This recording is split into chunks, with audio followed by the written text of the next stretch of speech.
Hello everybody, welcome. This is paper 1 from May 2022 and this is time zone 1. So I think this is actually quite a challenging paper.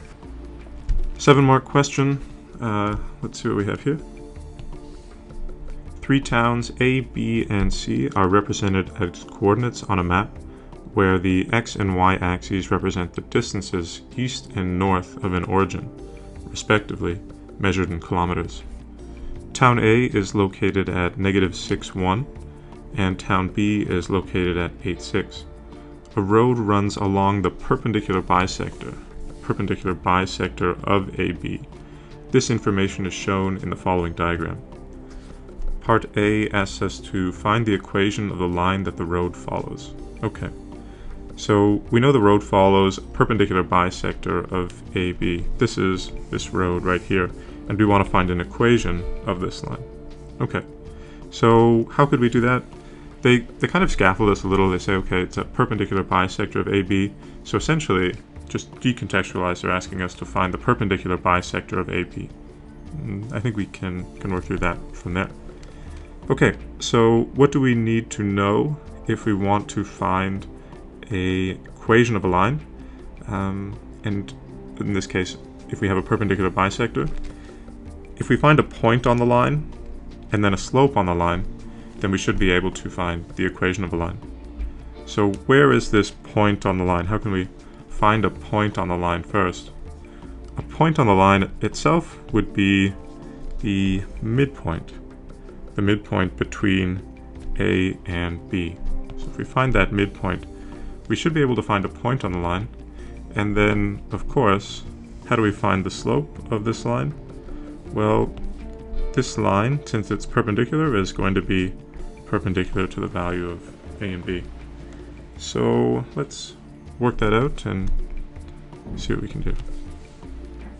Okay, so let's first find the slope of AB.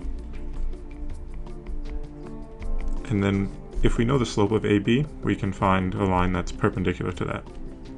So slope formula is given to you in your formula booklet.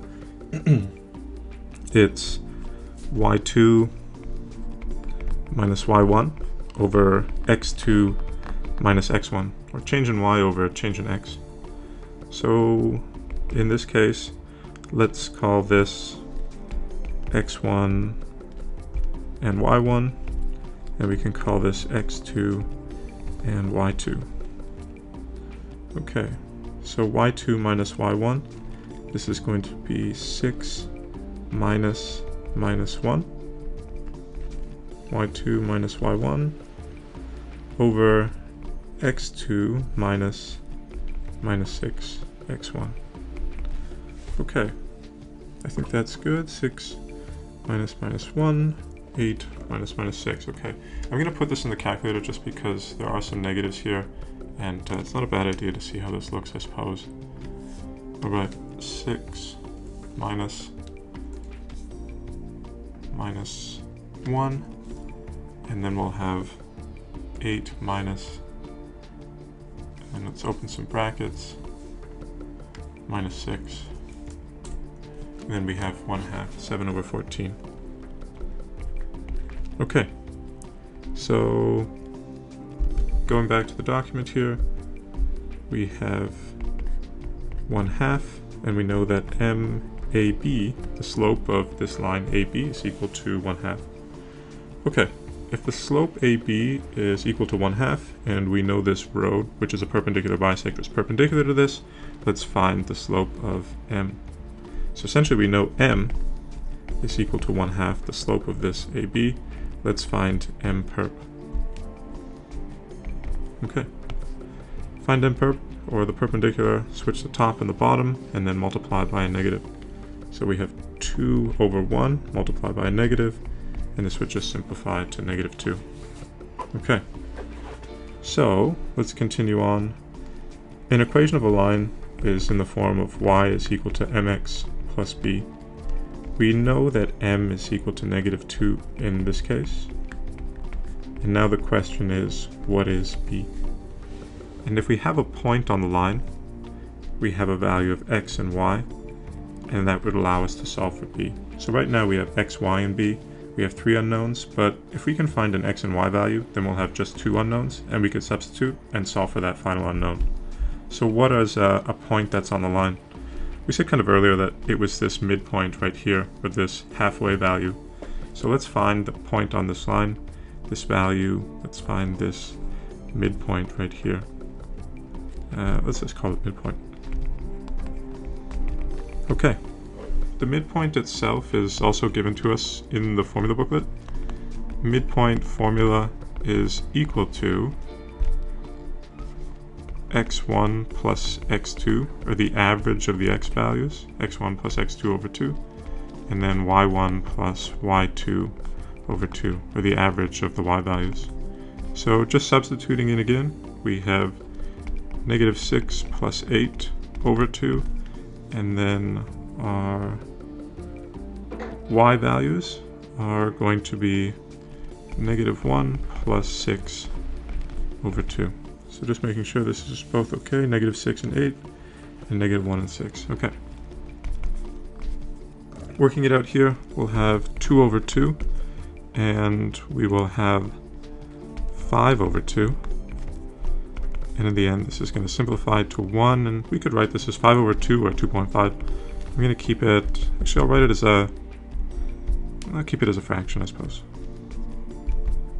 1 and 5 over 2. Okay, so we have an x and y value on the line. Let's substitute it into our equation right here, and then we can solve. So y is equal to 5 over 2. The slope we already knew was 2. X is equal to 1, and then b is what we need to find. In this case, we just have one unknown, so let's go ahead and end solve for b. Let's go back to the calculator and work this out. So let's go menu, algebra, numerical solve, and we have 5 over 2 is equal to -2 times 1, or just essentially -2, plus b, and ask the calculator to solve for b. And b itself is equal to 4.5. So let's go back to the document. B is equal to 4.5. So find the equation of a line that the road follows. Let's use what we have here and write this out. Y is equal to -2x plus 4.5. So we found b was equal to 4.5 and our slope -2. Okay. Town C is due north of town A, and the road passes through town C. Find the y-coordinate of town C. So here's town C, and it has some xy values, so we can even call it x3 and y3. We want to find the y-coordinate of town C. So what can we do? We know that town C is due north of town A. And so what does that mean? Due north means directly above north. So we just head not east or west in any kind of way, but just directly north. So here we are at town A, and we go directly north, and then we reach, let's see, town C. And so what does that mean? If we were on a coordinate grid, our x value, since we're not moving left or right, this x value of -6 would be the same x value that town C would have. So remember, it's written on some coordinate grid where x and y represent distances east and north. Since this is exactly due north, it is still -6 kilometers, I suppose, east of some central point. It's directly north. We don't go east or west, just directly north. And then we want to find its y coordinate. And so if we know it has an x value of -6, and we know it's on this line right here, we should be able to substitute into the equation and solve. So this is b right here. We have y is equal to -2x plus 4.5, and we know it has an x coordinate of -6. So y is equal to -2. This is equal to -6 plus 4.5. And we can put that into the calculator, This would be 12 plus 4.5, or 16.5, and that would be the y-coordinate. So due north means exactly straight north. So our x value doesn't change, we just head right up north, don't go east or west. And if we know that the x value is -6, and we have an equation which relates x and y values, we could put in -6 and solve. Alright everybody, I hope that was helpful, and as always, best of luck. Take care.